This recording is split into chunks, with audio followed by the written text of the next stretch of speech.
Rick Perry becomes the first major presidential candidate to drop out of the race.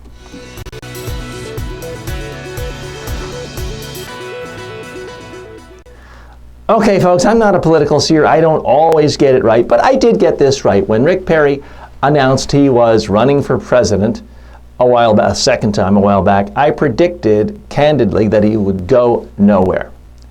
And the reason was because of that one moment in the political debate in 2011 when he said, as president, I will eliminate the following 3 government agencies: the Department of Energy, the Department of Commerce, and the Department of Oops. And it was the single worst moment in the history of televised political debates. And I predicted at the time that life might not be fair, but his political career would never overcome that. It's just simply impossible because it had such a spotlight. It's like O.J. Simpson trying to run for office now. I'm not really equating saying oops with murder, but at some point, something so clearly defines you, it's the only thing anyone is ever going to think about you. Now, the hard part here is really figuring out what's the difference between having one bad night and something that defines your career. Bill Clinton, for example, famously bombed when he gave the keynote address at the 1988 Democratic Convention. Didn't exactly destroy his political career. He went on to get the Democratic nomination and win the presidency 4 years later.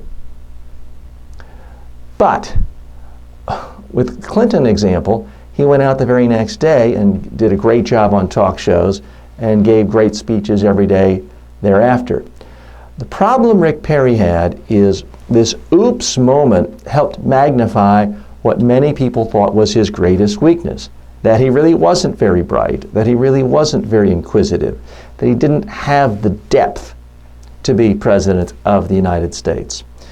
And even though he went on to give a lot of good speeches after that, most of you probably haven't seen it, but I've actually seen Rick Perry give great presentations, speeches, briefings, media appearances. He can be quite good. It just didn't matter. That was the only thing that people were going to remember. And unfortunately, you have to know when to throw in your cards and try a different profession.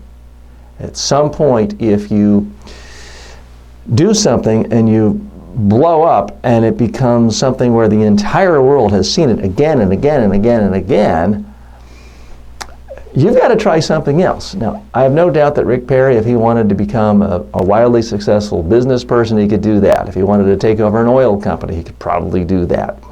He could certainly become one of the largest real estate developers in Texas if he wanted to be. He could serve in the cabinet as Secretary of Commerce.